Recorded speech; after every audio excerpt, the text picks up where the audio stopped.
ইরানের একজন শক্তিশালী নেতা তিনি মারা গেছেন। এই খবরটা আমরা যতবার শুনি তখন আমাদের মনে প্রশ্ন জাগে, এটা কি সত্যি নাকি এটা একটা রাজনৈতিক কৌশল?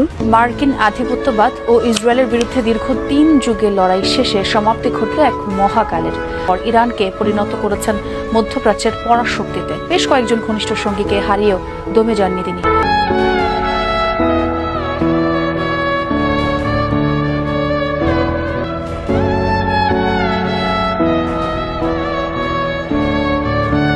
সম্প্রতি সামাজিক যোগাযোগ মাধ্যমে ছড়িয়ে পড়ছে খবর, ইরানের supreme leader Ayatollah Ali Khamenei মারা গেছেন। কেউ বলছেন এটা মিথ্যা সংবাদ, কেউ বলছেন ভিডিও ফুটেজ না আসা পর্যন্ত এটা বিশ্বাস করা খুব কঠিন। আবার কেউ ক্ষুব্ধ হয়ে বলছেন আমি নিজেও বিশ্বাস করতে কষ্ট পাচ্ছি। কিন্তু প্রশ্ন হচ্ছে, বড় নেতাদের মৃত্যুর খবর দেরিতে ঘোষণা করা হয় কেন? মানুষ সহজে বিশ্বাস করতে চায় না। এর পিছনে কি রাজনৈতিক গুণকৌশল কাজ করছে?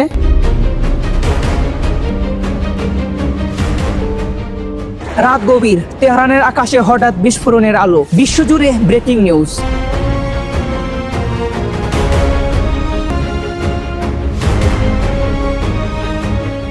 আমেরিকা ও ইসরায়েল যৌথভাবে ইরানের উপর হামলা শুরু করে। অপারেশন নাম অপারেশন এপিক ফিউরি। এর পিছনে রয়েছে মার্কিন প্রেসিডেন্ট ডোনাল্ড ট্রাম্প।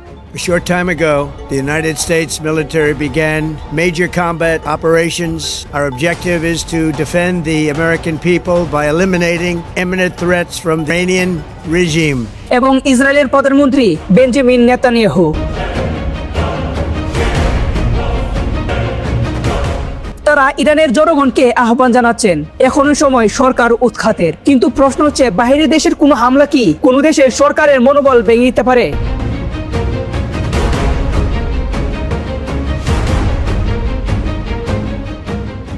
1979 সালে ইরানে ঘটে যায় ঐতিহাসিক বিপ্লব। শাহ মোহাম্মদ রেজা পাহলভীর পতন ঘটে। নেতৃত্বে আসেন আয়াতুল্লাহ রুহুল্লাহ খামেনি।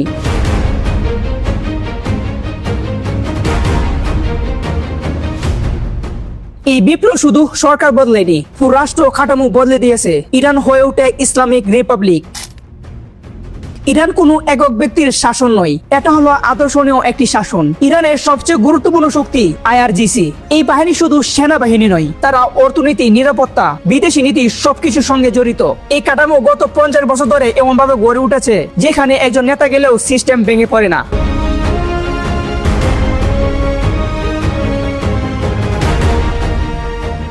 আইআরজিসি নিজেদেরকে শুধু একজন সৈনিক ভাবে না, তারা নিজেদেরকে বিপ্লব রক্ষক মনে করে। তাদের আদর্শের একটি শব্দ শাহাদাত, অর্থাৎ আত্মত্যাগ।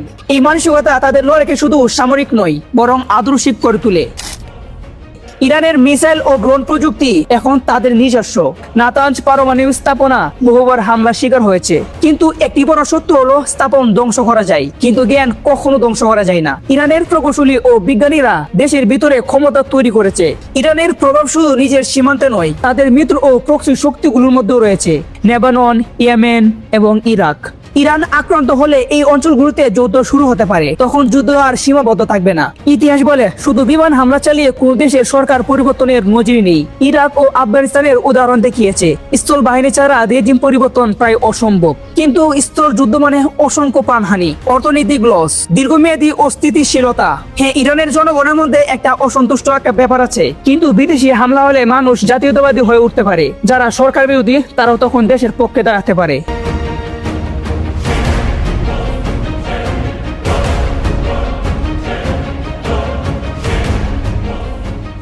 বিশ্ববাজারে তেলের দাম ব্যারেল প্রতি $20 থেকে $20 বাড়তে পারে। এখানে গুরুত্বপূর্ণ সংস্থা ওপিইসি, তেলের দাম বাড়লে মুদ্রাস্ফীতি বাড়বে, খাদ্যদ্রব্যের দাম বাড়বে, স্পট মার্কেট পড়ে যাবে। যুদ্ধ শুধু সীমান্ত নয়, সবার রান্নাঘরে আঘাত করবে। দীর্ঘস্থায়ী যুদ্ধ, আঞ্চলিক অস্থিতিশীলতা, দেশের ভিতরে রাজনৈতিক চাপ, মধ্যপ্রাচ্যে এক নতুন অগ্নিকাণ্ডের সূচনা তৈরি হতে পারে।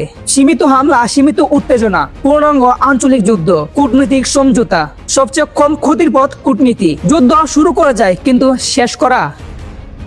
ইরানের শাসন ব্যবস্থা হয়তো চাপে পড়তে পারে, কিন্তু সেটি ভেঙে পড়লে পুরো মধ্যপ্রাচ্য অস্থিরতা হয়ে উঠবে। একটি দেশের প্রথম সংগ্রহ বিশ্বের অস্থিরতা কারণ হতে পারে। এখনকার যুদ্ধ হলো প্রযুক্তি। যেভাবে আয়াতুল্লাহ আলী খামেনিকে হত্যা করা হয়েছে সেটা অবিশ্বাস্য।